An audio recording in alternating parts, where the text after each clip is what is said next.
ओम शांति। 27 अप्रैल 2024 के बाबा के मधुर महावाक्य।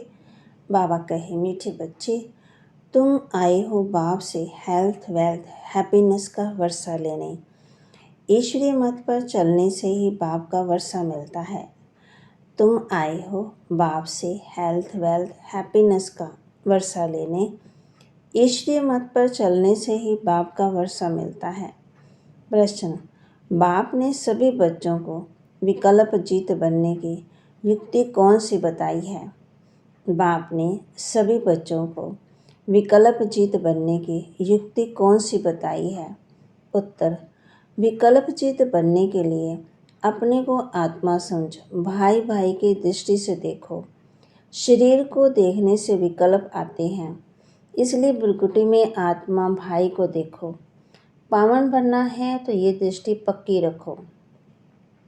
निरंतर पतित पावन बाप को याद करो, याद से ही कट निकलती ही आएगी। खुशी का पारा चढ़ेगा और विकल्पों पर विजय प्राप्त कर लेंगे। ओम शांति। शिव भगवानोवाच अपने सालिग्रामों प्रति। शिव भगवानोवाच है तो जरूर शरीर होगा, तब तो वाच होगा।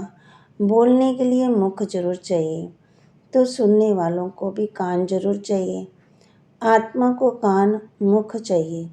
अभी तुम बच्चों को ईश्वरीय मत मिल रही है, जिसको राम मत कहा जाता है। दूसरे फिर है रावण मत पर। ईश्वरीय मत और आश्रय मत। ईश्वरीय मत आधा कल्प चलती है। बाप ईश्वरीय मत देकर तुमको देवता बना देते हैं। फिर सतयुग त्रेता में वही मत चलती है। वहाँ जन्म भी थोड़े हैं, क्योंकि योगी लोग हैं, और द्वापर कलयुग में रावण मत है। यहाँ जन्म भी बहुत है, क्योंकि भोगी लोग हैं, इसलिए आयु भी कम होती, बहुत संप्रदायक हो जाते और बहुत दुखी हो जाते। राम मत वाले फिर रावण मत से मिल जाते हैं, तो सारी दुनिया की रावण मत हो जाती है। फिर बाप आकर के सबको राम मत देते हैं। सतयुग में है राम मत। ईश्वरीय मत उसको कहा जाता है स्वर्ग। ईश्वरीय मत मिलने से स्वर्ग की स्थापना हो जाती है। आधा कल्प के लिए वह जब पूरी होती है तो राम राज्य होता है, उसको कहा जाता है आश्रय मत। अब अपने से पूछो, हम आश्रय मत से क्या करते थे, ईश्वरीय मत से क्या कर रहे हैं? आगे जैसे कि नरकवासी थे, फिर स्वर्गवासी बनते शिवालय में। सतयुग त्रेता को शिवालय कहा जाता। जिस नाम से स्थापना होती तो जरूर उनका नाम भी रखेंगे, तो वह है शिवालय, जहाँ देवता रहते। रचयिता बाप ही तुमको ये बातें समझा रहे हैं। क्या रचते हैं वह भी तुम बच्चे समझते हो। सारी रचना इस समय उनको बुलाती है। हे पतित पावन, हे लिबरेटर, रावण की राज्य से वह दुख से छुड़ाने वाले। अभी तुमको सुख का मालूम पड़ा है, तब इसको दुख समझते हो, नहीं तो कई इसको दुख थोड़ी समझते हैं। जैसे बाप नॉलेजफुल है, मनुष्य सृष्टि का बीज रूप है, तुम भी नॉलेजफुल बनते हो। बीज में झाड़ की नॉलेज होती है, परंतु वह है जड़। अगर चैतन्य होता तो बता देता। तुम चैतन्य झाड़ के हो, इसलिए झाड़ को जानते हो। बाप को कहा जाता है मनुष्य सृष्टि का बीज रूप, सत्य चित आनंद स्वरूप। इस झाड़ की उत्पत्ति और पालना कैसे होती है, ये कोई नहीं जानते। ऐसे नहीं नया झाड़ उत्पन्न होता है, ये भी बाप ने समझाया है। पुराने झाड़ वाले मनुष्य बुलाते हैं कि आकर के रावण से दुखों से छुड़ाओ, क्योंकि इस समय राम राज्य है। मनुष्य तो न रचयिता को न रचना को जानते। खुद बाप बतला रहे हैं, मैं एक ही बार हेवन बनाता हूँ, हेवन के बाद फिर हेल बनता है। रावण के आने से फिर वान मार्ग में चले जाते हैं। सत्युग में हेल्थ वेल्थ हैप्पीनेस सब है। तुम यहाँ आए हो बाप से वर्षा लेने, हेल्थ वेल्थ हैप्पीनेस का, क्योंकि स्वर्ग में कभी दुख होता ही नहीं है। तुम्हारी दिल में है कि हम कल्प कल्प पुरुषोत्तम संगम युग में पुरुषार्थ करते हैं। नाम ही कैसा अच्छा है, और कोई युग को पुरुषोत्तम थोड़ी कहते हैं। उनमें तो सीढ़ी नीचे उतरते जाते हैं, बाप को बुलाते भी हैं, समर्पण भी करते हैं, लेकिन ये मालूम नहीं रहता कि बाप कब आएगा। पुकारते तो हैं, ओ गॉड फादर लिबरेट करो, गाइड बनो। लिबरेटर बनेंगे तो ज़रूर आना पड़ेगा, फिर गाइड बन ले जाना पड़े। बाप बच्चों को बहुत दिनों के बाद देखते हैं तो बड़ा खुश होते हैं। वह है हद का बाप, ये है बेहद का बाप।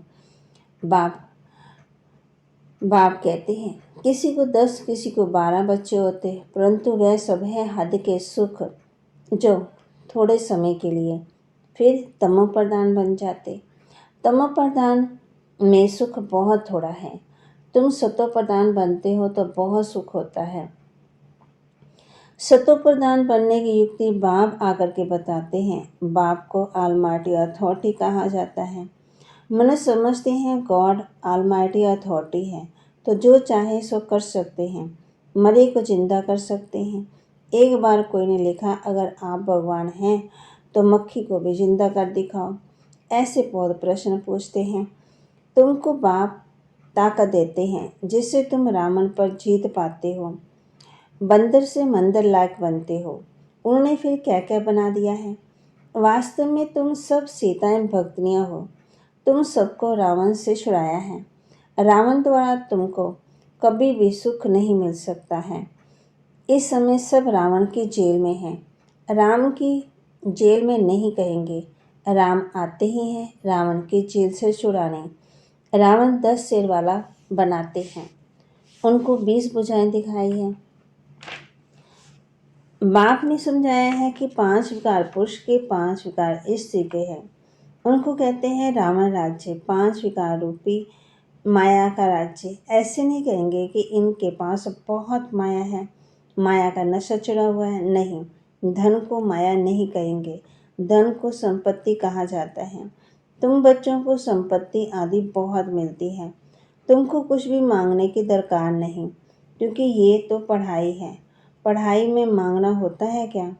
टीचर जो पढ़ाएंगे वह स्टूडेंट पढ़ेंगे, जितना जो पढ़ेंगे उतना पाएंगे। मांगने की बात ही नहीं है।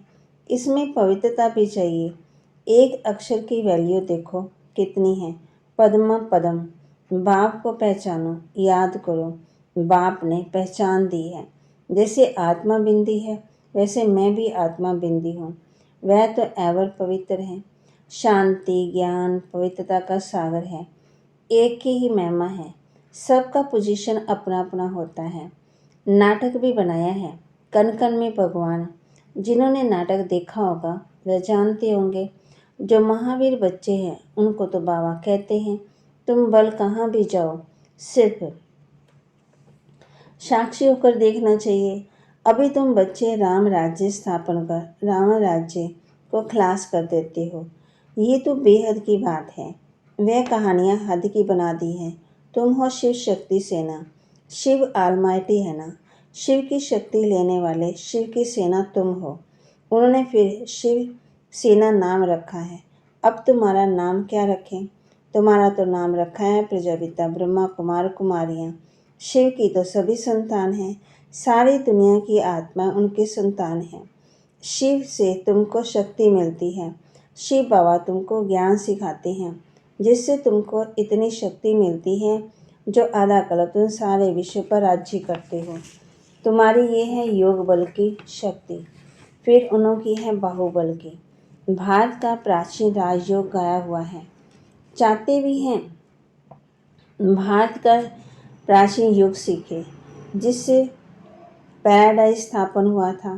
कहते भी हैं क्राइस्ट से इतने वर्ष पहले पैराडाइज था। वह कैसे बना? योग से। बाप कहते हैं, तुम हो प्रवृत्ति मार्ग वाले सन्यासी। वह घर बार छोड़ जंगल में चले जाते। ड्रामा अनुसार हर एक को पाठ मिला हुआ है। इतनी छोटी सी बिंदी में कितना पाठ है, इसको कुदरत ही कहेंगे। बाप तो एवर सर्वशक्तिवान गोल्डन एज है।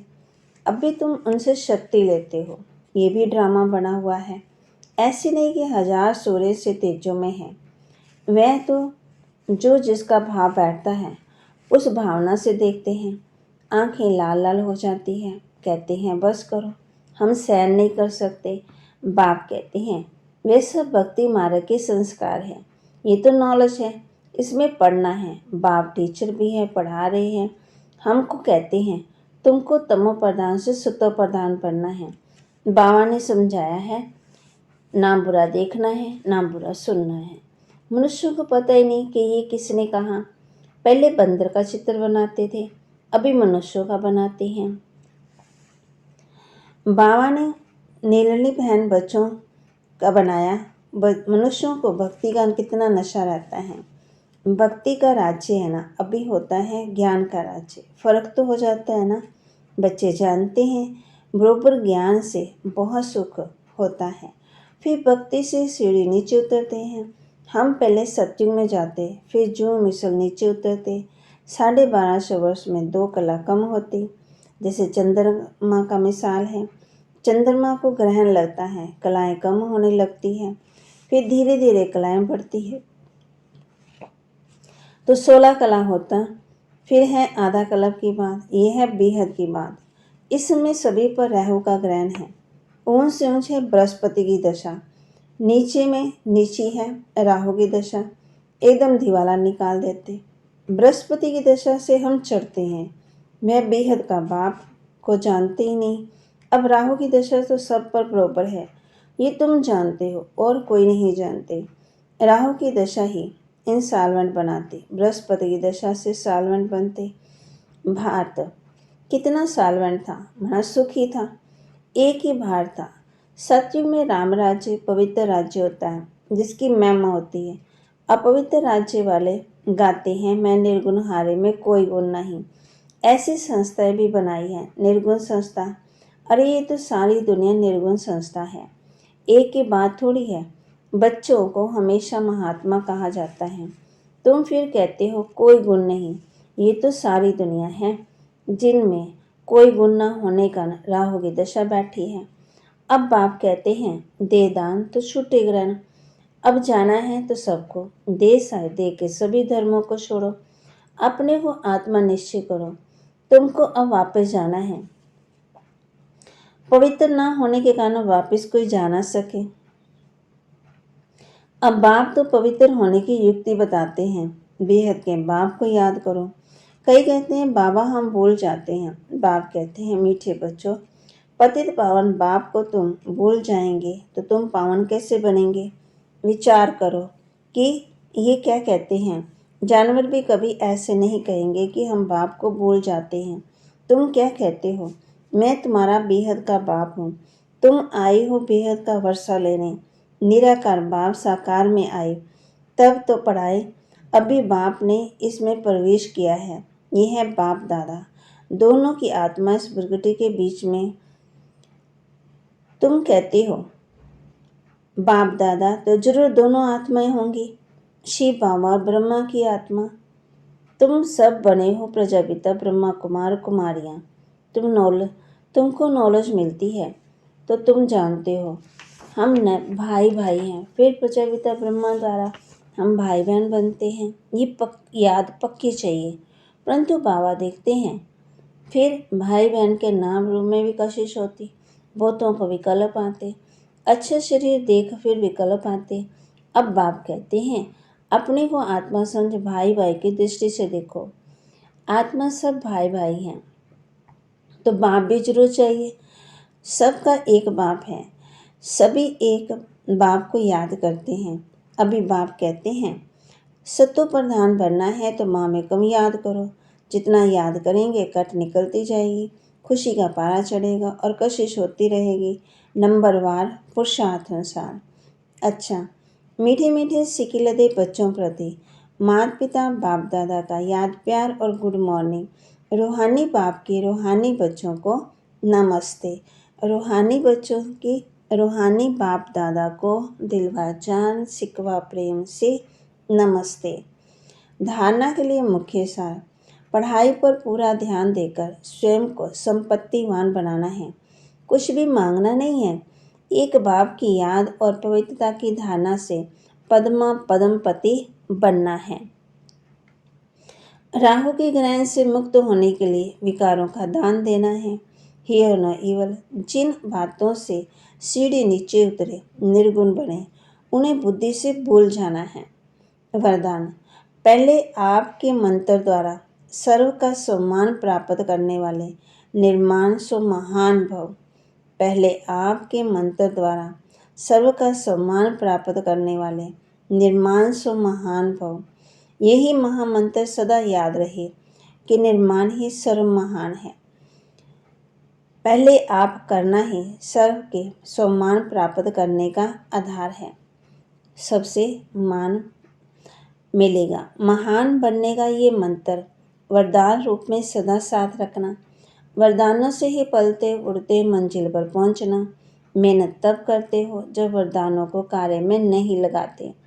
अगर वरदानों से पलते रहो, वरदानों को कार्य में लगाते रहो तो मेहनत समाप्त हो जाएगी।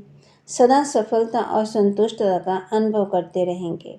स्लोगन। सूरत द्वारा सेवा करने के लिए अपना मुस्कुराता हुआ रमणीक और गंभीर स्वरूप इमर्ज करो।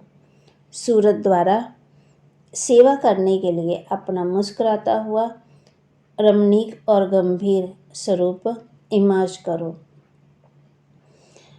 बाबा कहती हैं किस पर ध्यान देना है?